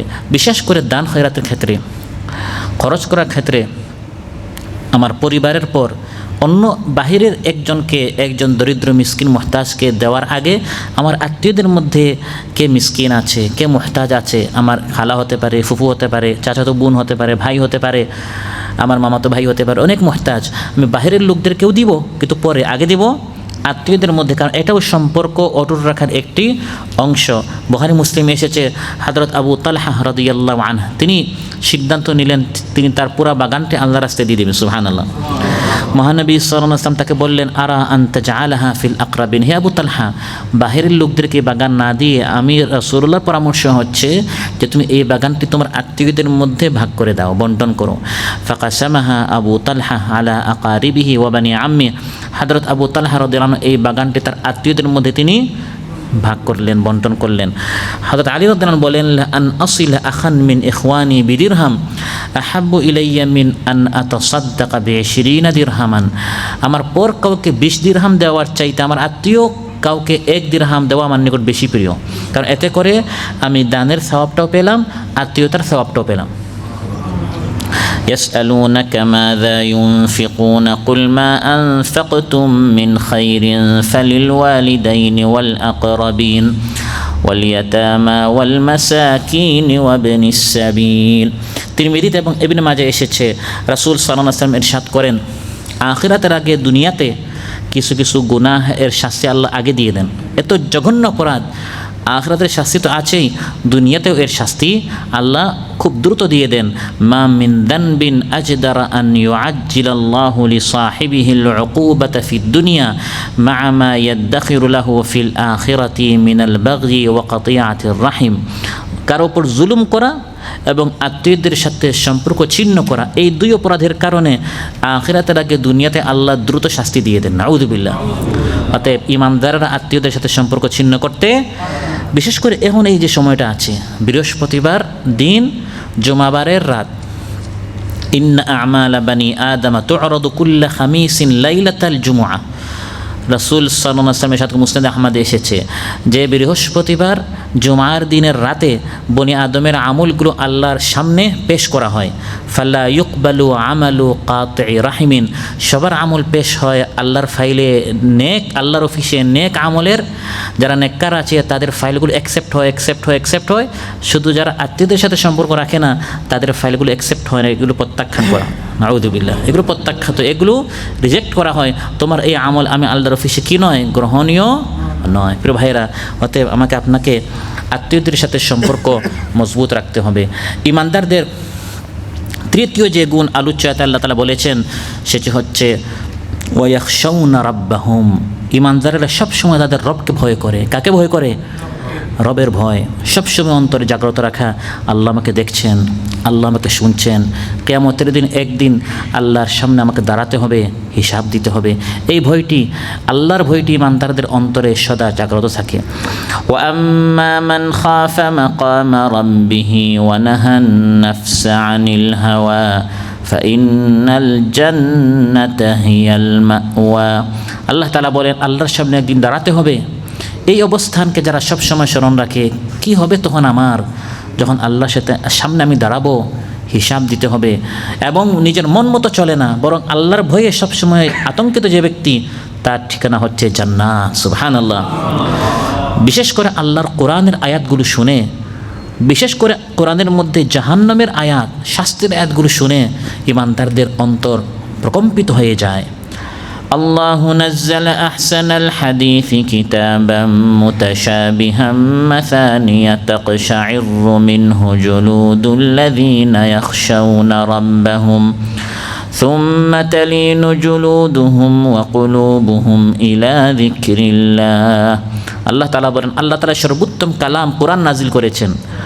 এর মাধ্যমে ইমানদারদের শরীর, ইমানদারদের অন্তর কেঁপে ওঠে আল্লাহর ভয়ে, তারপর বিগলিত হয়, নরম হয়। আমার আল্লাহর কালাম কোরআন পড়ে পড়ে ইয়াখশাউনা রাব্বাহুম, ইমানদারদের অন্তর আল্লাহর ভয় সৃষ্টি হয়। এবং আল্লাহর ভয় আমার আপনার অন্তরে কতটুকু আছে, এই জন্য আল্লাহ তাআলা আমাদের হাতে এই মোবাইলটা দিয়েছেন। আল্লাহকে না দেখে আল্লাহ দেখছেন, এই ভয়টা অন্তরে কতটুকু আছে, একটি শিকার আল্লাহ তাআলা আমাদের হাতে দিয়ে দিয়েছেন। মুসলমানদের উপর আল্লাহ তাআলা হজ ফরজ করে বলেছেন, হজের অবস্থায় স্থলের কোনো শিকার করা যাবে না। তারপর আল্লাহ তাআলা বলেছেন, তোমরা আসলে কতটুকু আল্লাহকে ভয় করো, মাঝে মধ্যে এই শিকারগুলোকে আল্লাহ তাআলা হাতের নাগালে নিয়ে আসবেন, যে এই প্রিয় পশুটি তোমাদের জন্য নিষিদ্ধ, কিন্তু আবার হাতের নাগালে, কেউ দেখে না, আল্লাহর ভয়ে এটাকে তোমরা বর্জন করো কিনা, এটা আল্লাহ পরীক্ষা করতে চান। ঠিক তেমনিভাবে বর্তমান যুগে আমাদের শিকার হচ্ছে মোবাইল। ইয়া আইয়ুহাল্লাযীনা আমানু লায়াবলুওয়ান্নাকুমুল্লাহু বিশাইইম মিনাস সাইদি তানালুহু আইদীকুম ওয়া রিমাহুকুম লিয়া'লামাল্লাহু মান ইয়াখাফুহু বিল গায়ব। আল্লাহ তাআলা আমাকে দেখছেন, এই ভয়টি অন্তরে কতটুকু আছে, আল্লাহর ভয়টা অন্তরে কতটুকু আছে। এজন্য মাঝে মধ্যে নিষিদ্ধ জিনিস আল্লাহ আমাদের হাতের নাগালে নিয়ে আসবেন। নিষিদ্ধ ওয়েবসাইট, নিষিদ্ধ যে সকল নারীদেরকে দেখা নিষিদ্ধ, এই সকল ফটোগুলি সামনে চলে আসে, তখন কতটুকু আমি আপনি আল্লাহকে ভয় করি, এটি আল্লাহ তাআলা পরীক্ষা করেন। তখন পরীক্ষিত হয়ে যায় কে আসলে আল্লাহকে ভয় করে। এভাবে আল্লাহকে ভয় করে করে যারা চলবে, আল্লাহ তাআলা তাদের গুনাহগুলো ক্ষমা করে দিবেন এবং উত্তম পুরস্কার তাদেরকে দিবেন। ইন্নাল্লাযীনা ইয়াখশাউনা রাব্বাহুম বিল গায়বি লাহুম মাগফিরাতুন ওয়া আজরুন কাবীর। ইমানদারদের এর পরের যে গুণ আলোচ্য আল্লাহ বলছেন, সেটা হচ্ছে ইমানদারেরা কিয়ামতের দিনের কঠিন হিসাবকে ভয় করে। কোন জিনিসকে ভয় করে? কঠিন হিসাব। দোয়া করতে হবে, আল্লাহুম্মা হাসিবনি হিসাবান ইয়াসীরা, হে আল্লাহ আমার সহজ হিসাব করো। ওয়া ইয়াখাফুনা সুআল হিসাব, ইমানদাররা ভয় করে আমার কাছ থেকে আল্লাহ তাআলা আবার কঠিন হিসাব নেন কিনা। আল্লাহ তাআলা যদি কাউকে যদি আল্লাহ তাআলা জেরা করেন, সে বাঁচতে পারবে না। মান নুকিশা উযযিবা, আল্লাহ যদি ভালো করে কাউকে ধরেন, পাই পাই করে হিসাব করেন, এই কথাটা কেন বললে, এই জিনিসটা কেন দেখলে, ওই দিকে কেন গেলে, এই উপায় তুমি কেন ইনকাম করলে, এই খাতে কেন বে করলে, ভালো করে ধরলে, বাঁচার কোনো উপায় নেই। এই হিসাবের দিনটা, সুআল হিসাব, হিসাবের দিনটা অধিক আছে, কিন্তু আমাদের অধিকাংশরা উদাসীন, গাফিল, চলছি, বলছি, করছি, দেখছি, শুনছি, একদিন যে হিসাব দিতে হবে আমরা ভাবিও না। اقترب للناس حسابهم وهم في غفلة معرضون। আল্লাহ তাআলা বলেন, মানুষের হিসাবের দিনটা অধিক আছে, কিন্তু অধিকাংশ মানুষরা বিমুখ, গাফিল, কোনো খবরই নাই কিভাবে চলে, কিভাবে বলে, কোনো ফিক্রি নাই যে একদিন কঠিন হিসাব আল্লাহর সামনে দিতে হবে। একটা গুনাহ কত বড় একটি জিনিস। হযরত ইবনে মাসউদ রাদিয়াল্লাহু আনহু বলেন, আল মুমিনু ইয়ারা যুনুবাহু কাআন্নাহু কাঈদুন তাহতা জাবালিন ইয়াখাফু আন ইয়াকা আলাইহি। ইমানদারের নিকট তার গুনাহ হচ্ছে সে যেন একটি পাহাড়ের নিচে সবসময় ভয় এই পাহাড়টি মাথার উপর নিয়ে পড়ে যায়। এরকম ইমানদার ভয়ে থাকে, আমি যে গুনাহ করেছি একটি মাথায় বোঝা, এই গুনাহের কারণে না জানি কোন সময় আমি ধ্বংস হয়ে যাই। আমরা কত বড় বড় কবিরা গুনাহ করি, তারপর বলি আল্লাহ হচ্ছেন গাফুরুর রাহিম। অথচ সাহাবাদের যুগে এই ধরনের বিষয়গুলো তারা অনেক বড় করে দেখতেন, যেগুলো আমাদের নিকট একবারে তুচ্ছ বিষয়।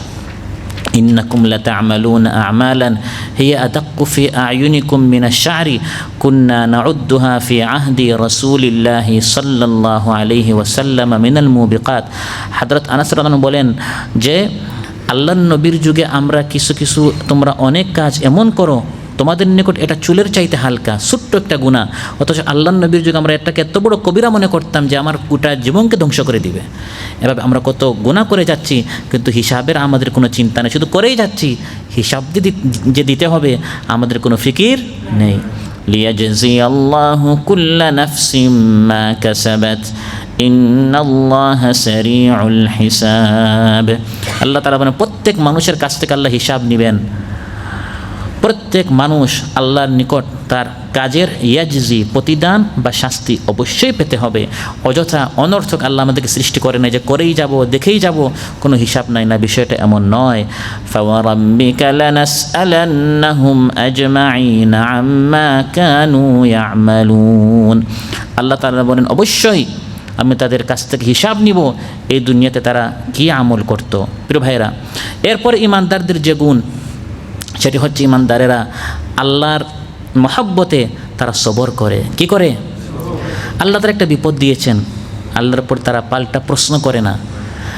এই জীবন চলার পথে বিপদ আপদ মুসিবত আসতেই পারে, এটা আল্লাহর সিদ্ধান্ত।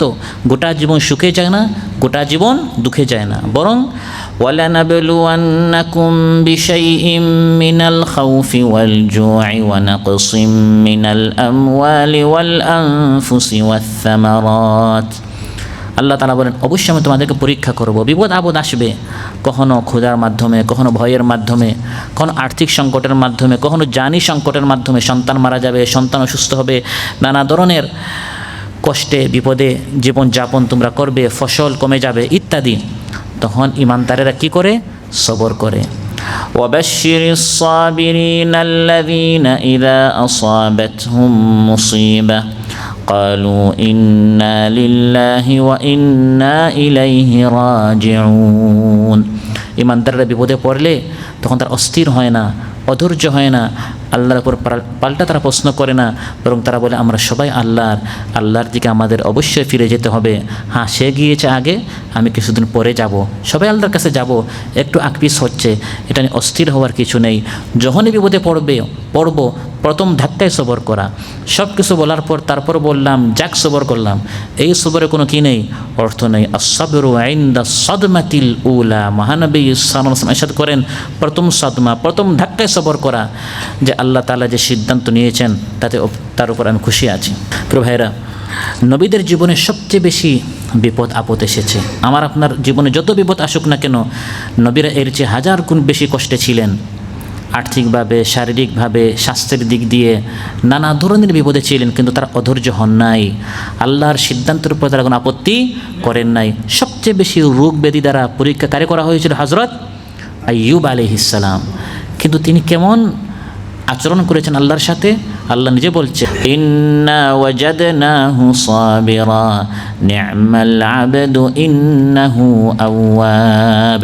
আমি আল্লাহ তাআলা আইয়ুবকে সবরকারী পেয়েছি। সুবহানাল্লাহ। একদিনও তিনি বলেন না হে আল্লাহ আমাকে কেন অসুস্থ বানিয়েছো। আল্লাহ সুস্থ বানিয়েছেন, তিনি খুশি ছিলেন। আমি আল্লাহ তাকে সবর ধৈর্যের অবস্থা পেয়েছি, তিনি আমার কত উত্তম বান্দা ছিল। নি'মাল আবদ, আল্লাহ নিজে বলছেন আইয়ুব আমার খুব প্রিয় উত্তম এক বান্দা। সুবহানাল্লাহ। সন্তান একটা মারা যায়, সন্তান একটা অসুস্থ হয়, সন্তান একটা 2 দিন হাসপাতালে গেল, আমরা অস্থির হয়ে যাই। হযরত ইয়াকুব আলাইহিস সালাম পরপর 2 সন্তানকে হারিয়েছেন।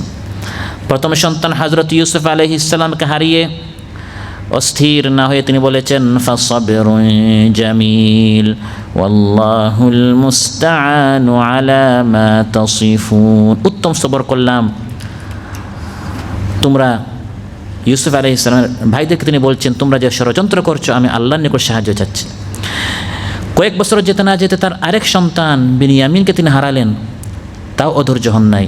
ফাসাবিরুন জামিলুন আসাল্লাহু আন ইয়াতিয়ানি বিহিম জামিআ, উত্তম সবর করলাম, অতি শীঘ্রই আল্লাহ তাআলা সবাইকে আমার সামনে হাজির করবেন, এবং তাই হলো। সুবহানাল্লাহ। সবর করেন, আল্লাহ আপনার জন্য ভালো চান, কল্যাণ চান, বিপদে ফেলেছেন গুনাহগুলো মাফ করাবার জন্য। মান ইউরিদিল্লাহু বি খাইরান ইউসিব মিনহু, আল্লাহ যার জন্য কল্যাণ চান তাকে আল্লাহ কিছু বিপদে ফেলেন। আমি আপনি তো গুনাহ করি, আবার তাওবা করি না, আবার আল্লাহ জান্নাত দিতে চান, তো গুনাহ করলে তো জান্নাতে যাওয়া যাবে না, আবার আমি তাওবা করছি না, ইস্তিগফার করি না, আল্লাহ বিপদ আপদ মুসিবত দিয়ে গুনাহগুলো মাফ করান, গুনাহগুলো মুছে দেন জান্নাত দেওয়ার জন্য। ইল্লা কাফফারাল্লাহু বিহা খাতায়া হাত্তা শাওকাতা ইউশাকু, একটি কাটা শরীরও লাগলে আল্লাহ গুনাহগুলো মাফ করে দেন। বিপদ আপদ দিয়ে আল্লাহ ফ্রেশ করছেন, আল্লাহ গুনাহগুলো মুছে দিচ্ছেন, আল্লাহ জান্নাত দিতে চান। সুবহানাল্লাহ। ইমানদারদের আরেকটি গুণ আলোচ্যাতে আল্লাহ উল্লেখ করেছেন, সেটি হচ্ছে ওয়া আকামুস সালাহ, ইমানদারেরা সালাত কায়েম করে। নামাজ ছাড়া কোনো ইমানদারি হতে পারে না। মান তারাকা সালাতান মুতাআম্মিতান ফাকাদ কাফারা, নামাজ যে ব্যক্তি ছাড়লো এ ব্যক্তি কুফরি করলো। আল আহদুল্লাযী বাইনানা ওয়া বাইনাহুমুস সালাহ, আমাদের এবং মুশরিকদের মধ্যে পার্থক্য হচ্ছে নামাজ, সালাত। আজ মুসলমানেরা বিশেষ করে বাংলাদেশিরা তুচ্ছ কারণে নামাজ ছেড়ে দেয়। আমরা মসজিদের সম্পর্কে পাকিস্তান অনেক কথা আমরা বলি, কিন্তু দেখা যায় তারা খুব কম নামাজ বাদ দেয়। সাইটে কাজে হলেও তাদের জবান মাঝে মধ্যে একটু খারাপ হয়, কিন্তু নামাজ তারা কী করে না, বাদ দেয়। দেখবেন মাসরিরা তারা নামাজ বাদ দেয় না, আরবিরা তারা নামাজ বাদ দেয় না, কিন্তু আমরা ভাই কাপড়টা ভালো না বা এই সমস্যা সামান্য থেকে সামান্য সমস্যার কারণে দেখা যায় আমরা নামাজ বাদ দিয়ে দেয়। অথচ ইমানদারদের গুণ বলতে গিয়ে প্রথম গুণ আল্লাহ উল্লেখ করেছেন কাদ আফলাহাল মুমিনুন আল্লাযীনা হুম ফি সালাতিহিম খাশিউন, ইমানদাররা কামিয়াব। ইমানদার কারা? যারা তাদের নামাজে বিনয়ী। নামাজ ছাড়া কোনো ইমানদার হতে পারে না। নামাজের মাধ্যমে, 5 ওয়াক্ত নামাজের মাধ্যমে আল্লাহ তাআলা আমার আপনার গুনাহগুলো মুছে দিতে চান। আর আরাআইতুম লাউ আন্না নাহরান বিবাবি আহাদিকুম ইয়াগতাসিলু মিনহু কুল্লা ইয়াওমিন 5 মাররাত হাল ইয়াবকা মিন দারানিহি শাই ক্বালু লা ইয়াবকা মিন দারানিহি শাই ক্বালা ফাযালিকা মাসালুস সালাওয়াতিল 5 ইয়ামহুল্লাহু বিহিন্নাল খাতায়া, তোমাদের কারো ঘরের সামনে যদি একটি নদী থাকে, সেই নদীতে সে যদি 5 বার করে গোসল করে তার শরীরে কোনো ময়লা থাকবে? বলা হলো না, কোনো ময়লা থাকবে না। রাসূল সাল্লাল্লাহু আলাইহি ওয়াসাল্লাম ইরশাদ করেন, এভাবেই 5 ওয়াক্ত নামাজের মাধ্যমে আল্লাহ তাআলা বান্দার সব গুনাহ খাতা মুছে দেন। সুবহানাল্লাহ। নামাজি মসজিদে আসে তার মানে এই ব্যক্তি ইমানদার, এটা হচ্ছে ইমানের চিহ্ন। ইযা রাআইতুমুর রাজুল ইয়ারতাদুল মাসাজিদ ফাশহাদু লাহু বিল ঈমান, যখন তোমরা দেখবে এক ব্যক্তি বারবার মসজিদে আসে, সাক্ষী দাও এই লোকটা হচ্ছে ইমানদার। সুবহানাল্লাহ। আর আমরা বন্ধু বানাবো বেছে বেছে যারা নামাজি, বেনামাজিদেরকে বন্ধু বানাবো না। আমি নামাজি হলে সে আমাকে বেনামাজি বানিয়ে ফেলবে। আর যারা নামাজি, যারা দিনদার, ইমানদার, তাদেরকে বন্ধু বানালে তারাও আমার মধ্যে নামাজের একটু ত্রুটি হলেও তারা আমাকে নামাজি বানাবে। ইন্নামা ওয়ালিয়্যুকুমুল্লাহু ওয়া রাসূলুহু ওয়াল্লাযীনা আমানুল্লাযীনা ইউকিমুনাস সালাহ ওয়া ইউতুনাজ যাকাতা ওয়া হুম রাকিউন। এরপরে যে গুণ আল্লাহ বলেছেন ইমানদারদের গুণ হচ্ছে, সেটি হচ্ছে ইমানদাররা আল্লাহর পথে গোপনে এবং প্রকাশ্যে খরচ করে। আল্লাহর পথে কি করে? ইমানদার কৃপণ হতে পারে না, বরং ইমানদার সব সময় রাতে দিনে গোপনে প্রকাশ্যে সুযোগ পেলে সে আল্লাহর পথে আল্লাহর দেয়া সম্পদ খরচ করে। আল্লাযীনা ইউনফিকুনা আমওয়ালাহুম বিল-লাইলি ওয়ান-নাহারি সিররান ওয়া আলানিয়া। হযরত আলী রাদিয়াল্লাহু কাছে 4টি দিরহাম ছিল, একটা তিনি খরচ করেন রাতে, একটা দিনে, একটা প্রকাশ্যে, একটা গোপনে। তার সম্পর্কে আল্লাহ আয়াত নাজিল করলেন যে আল্লাহর কিছু বান্দা এমন আছে যারা রাতেও খরচ করে, দিনেও খরচ করে, প্রকাশ্যে খরচ করে, গোপনে খরচ করে। সুবহানাল্লাহ। বিশেষ করে এই মাস হচ্ছে খরচের মাস। বুখারীতে এসেছে, ইবনে আব্বাস রাদিয়াল্লাহু আনহু বলেন, কানা রাসূলুল্লাহ সাল্লাল্লাহু আলাইহি ওয়াসাল্লাম আজওয়াদান নাস, মহানবী সাল্লাল্লাহু আলাইহি ওয়াসাল্লাম সবচেয়ে দানশীল ছিলেন। ওয়া কানা আজওয়াদু মা ইয়াকুনু ফি রমাদান, আর তার দানের মাত্রাটি বেড়ে যেত রমজান মাসে। কিভাবে? আজওয়াদু বিল খাইরি মিনার রিহিল মুরসালা, দ্রুত গতিতে, দ্রুত বেগে যে বাতাস চলে এর চাইতে তিনি আরও বেশি আল্লাহর পথে খরচ করতেন। সুবহানাল্লাহ। এত বেশি দিতেন, এক ব্যক্তি গিয়ে তার কওমকে বলল, আবু দাউদে, মুসলিমে এসেছে, ইয়া কওম আসলিমু ফাইন্না মুহাম্মাদান ইউতি আতাআ মান লা ইয়াখশাল ফাকর, মুসলমান হয়ে যাও, মুহাম্মদ এত বেশি দে, এত বেশি দে, পেতে পেতে আর কখনো জীবনে আমরা আর গরিব হবই না। সুবহানাল্লাহ। আল্লাহ নবী নিজে নিতেন না, শুধু মানুষকে দিতেন, এত বেশি দিতেন মানুষের বিশ্বাস হয়ে গিয়েছে আল্লাহ নবী দিনেও দেন, রাতেও দেন, গোপনেও দেন, প্রকাশ্য দেন, এত বেশি দেন মানুষের আর দরিদ্রতা থাকে না। আজ ইমানদার হিসাবে আমাদের এই গুণটি অর্জন করতে হবে যে আল্লাহর প্রতি আমাকে আপনাকে বেশি খরচ করলে কমে না, খরচ করলে কি হয়? বাড়ে। ইয়াবনা আদম আনফিক উনফিক আলাইক, হে বনি আদম খরচ করো, আমি তোমার উপর খরচ করব। সুবহানাল্লাহ। আল্লাহ বলেছেন হে বনি আদম তুমি খরচ করলে আমি তোমার উপর কি করব? আর প্রতি সকালে 2 জন ফেরেশতা আল্লাহ পক্ষ থেকে নিযুক্ত, একজন দোয়া করেন আর একজন বদদোয়া করেন। মা মিন ইয়াউমিন ইউসবিহুল ইবাদ ইল্লা ওয়া মালাকান, 2 জন ফেরেশতা আসমানে এসে তারা একজন দোয়া করে হে আল্লাহ আল্লাহুম্মা আতি মুনফিকান খালাফা, হে আল্লাহ যে তোমার পথে খরচ করে তুমি তাকে বাড়িয়ে দাও। আরেকজন বদদোয়া করে আল্লাহুম্মা আতি মুমসিকান তালাফা, যে কৃপণ তুমি তারটা কমায় দাও। বরকত শেষ হয়ে যায়, রহমত শেষ হয়ে যায়। আপনি দেখেন বাড়ছে, আসলে কি হয়? কমে, বরকত পাবেন না, মাসের অর্ধেকে বেতন শেষ। কারণ বান্দা আল্লাহ পথে খরচ না করলে এভাবে আল্লাহ তাআলা বরকতের দরজাগুলো বন্ধ করে দেন। সর্বশেষ যে গুণ আল্লাহ উল্লেখ করেছেন সেটি হচ্ছে ওয়ায়াদরাউনা বিল হাসানাতিস সাইয়্যিআ, ইমানদারেরা মন্দের জবাব দেয় সুন্দর দ্বারা, উত্তম দ্বারা, সুন্দর জবাব দেয়। একজন গালি দিয়েছে সে পাল্টা গালি দেয় না, অশালীন কথা কেউ বলেছে সে অশালীন কথা বলে না। ইমানদার ব্যক্তি সভ্য হয়, ইমানদার ব্যক্তির কথা মিষ্টি হয়, মধুর হয়, সুভাষা সুন্দর ভাষায় সে কথা বলে। ওয়ালা তাস্তাউইল হাসানাতু ওয়ালাস সাইয়্যিআ, আল্লাহ তাআলা বলেন মন্দ এবং ভালো সমান হতে পারে না। ইদফা বিল্লাতি হিয়া আহসান ফাইযাল্লাযী বাইনাকা ওয়া বাইনাহু আদাওয়া কাআন্নাহু ওয়ালিয়্যুন হামীম। আল্লাহ তাআলা বলেন মন্দকে তুমি সুন্দর দ্বারা জবাব দাও, যে তোমার শত্রু ছিল সে তোমার প্রাণের বন্ধু হয়ে যাবে। সুবহানাল্লাহ। ইউসুফ আলাইহিস সালাম ভাইরা তাকে অন্ধকার কুয়ায় ফেললো, তিনি যখন সুযোগ পেলেন তাদের এই মন্দ কাজের তিনি জবাব কি দিয়েছেন? সবাইকে ফাঁসির কাস্টে ঝুলিয়েছেন নাকি? সবাইকে মেরেছেন না, বলে দিয়েছেন লা তাসরিবা আলাইকুমুল ইয়াউম ইয়াগফিরুল্লাহু লাকুম ওয়া হুয়া আরহামুর রাহিমিন, যাও সবাইকে মাফ করে দিলাম, আল্লাহ তোমাদেরকে মাফ করে দিন। সুবহানাল্লাহ। 13 বছর পর্যন্ত মক্কার কাফিরেরা রাসূল সাল্লাল্লাহু আলাইহি ওয়াসাল্লাম সহ সাহাবীদের জন্য মক্কার জমিনকে তারা এমনভাবে অস্থির করে দিয়েছিল, সাহাবীদেরকে অতিষ্ঠ করে দিয়েছিল, তারা মক্কায় থাকতেই পারলো না। সেই মহানবী সাল্লাল্লাহু আলাইহি ওয়াসাল্লাম মক্কা বিজয়ের দিন সবাইকে বলেন ইযহাবু ফাআনতুম, যাও সবাইকে আমি ক্ষমা করে দিলাম, মাফ করে দিলাম। সুবহানাল্লাহ। এটি হচ্ছে ইমানদারের চরিত্র। সিলমান কাতাআকা, যে তোমার সাথে সম্পর্ক কাটে তুমি তার সাথে সম্পর্ক রাখবে। ওয়া আতি মান হারামাকা, যে তোমাকে মাহরুম করবে দিবে না তুমি তাকে দিবে। ওয়াফু আম্মান যালামাকা, যে তোমার উপর জুলুম করবে তুমি তাকে মাফ করে দিবে। সুবহানাল্লাহ। এই 9টি গুণে যারা গুণান্বিত হবে আল্লাহ তাআলা বলেন উলাইকা লাহুম উকবাদ দার, এদের জন্য সুন্দর পরিণতি রয়েছে, শুভ পরিণাম এদের জন্য রয়েছে যারা ইমানদারদের এই গুণে গুণান্বিত হয়। সেই শুভ পরিণামটি কি? আল্লাহ বলেন স্থায়ী জান্নাত। সুবহানাল্লাহ। স্থায়ী সুখ শান্তির স্থান জান্নাতটি আল্লাহ দিবেন।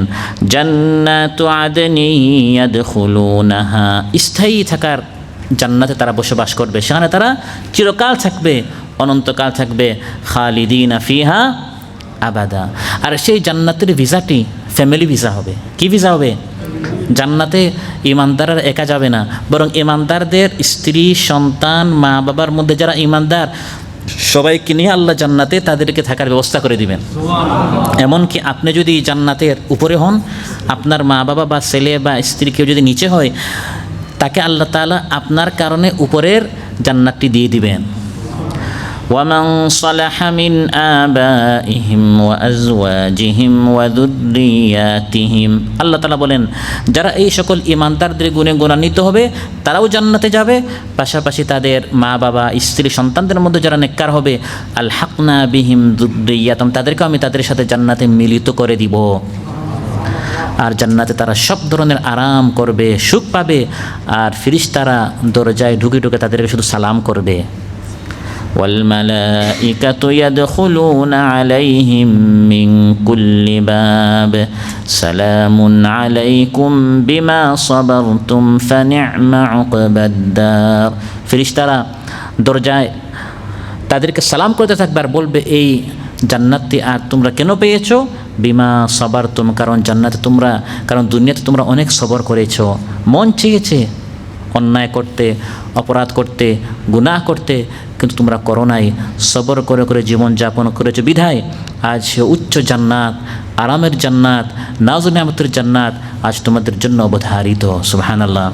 ফানি'মা উকবাদ্দার, এই জান্নাত কতই না সুন্দর, এই জান্নাত কতই না উত্তম, কতই না উৎকৃষ্ট এই পরিণতিটি, এই পুরস্কারটি আল্লাহ তাআলা মুত্তাকি বান্দাদের জন্য রেখেছেন। প্রিয় ভাইয়েরা, এই জান্নাত পেতে হলে এই সকল গুণে আমাকে আপনাকে গুণান্বিত হতে হবে। জান্নাতে এই সিফাতগুলো আমার আপনার জিন্দেগিতে আনতে হবে। আমি আমার জীবন আনবো বললেই আমি রাতারাতি আমার ভিতরে এই গুণগুলো আনতে পারবো না, বরং এর জন্য প্র্যাকটিস দরকার, প্রশিক্ষণ দরকার, সময় দরকার, ত্যাগ দরকার, কোরবানি দরকার এবং সঙ্গী দরকার। এমন একদল ভাইদের সাথে আমাদের উঠা বসা যারা চেষ্টা করে এই গুণগুলো নিজেদের মধ্যে আনার। আমরা যদি এই সকল ভাইদের সাথে চলি তখন এই সকল গুণ আমাদের মধ্যে আনাটা আমাদের জন্য সহজ হবে। আল্লাহ সুবহানাহু ওয়া তাআলা এই জান্নাতের মাসে আমাদের সবাইকে জান্নাতে এই সকল গুণে গুণান্বিত হওয়ার তৌফিক দান করুন এবং চিরসুখের স্থান, চিরস্থায়ী জান্নাতবাসী আমাদের সবাইকে করুন। আর সেখানে আমরা আমাদের মা বাবা, স্ত্রী, সন্তানদেরকে নিয়ে আমরা যেন আরাম করতে পারি, সুখ পেতে পারি। এই আসল সুখের জান্নাত আল্লাহ তাআলা আমাদের সবার উপর ওয়াজিব করে ফেলুন এবং সবচেয়ে কষ্টের স্থান জাহান্নাম আল্লাহ তাআলা আমাদের সবার উপর হারাম করুন। আমাদের মধ্যে যারা অসুস্থ আছেন আল্লাহ সুস্থ করে দেন, যার যে মনের চাহিদা আছে নেক মাকাসিদগুলো আল্লাহ তাআলা পূরণ করুন। মাহে রমাদানে আমরা যে সকল ইবাদত করছি এই ইবাদতগুলো আল্লাহ কবুল করুন। যারা আর্থিক সংকটে আছেন আল্লাহ তাআলা আর্থিক সংকট দূর করুন। যারা অসুস্থ আছেন আল্লাহ সুস্থ করে দেন। যারা নিঃসন্তান আল্লাহ নেক সন্তান দান করুন। যার যে পেরেশানি আছে আল্লাহ তাআলা পেরেশানি দূর করুন। আসসালামু আলাইকুম ওয়া রাহমাতুল্লাহি ওয়া বারাকাতুহু। এক হও হে মুসলমান, এক হও হে মুসলমান, এক হও হে মুসলমান, এক হও হে মুসলমান। এসো আজ ভুলে যাই হিংসা দ্বন্দ্ব, এসো আজ ভুলে যাই ব্যবধান, এসো আজ ভুলে যাই হিংসা দ্বন্দ্ব, এসো আজ ভুলে যাই ব্যবধান। এসো হাতে হাতে রেখে হৃদয়ে মনন মেখে এক সুরে গেয়ে যাই একতার গান।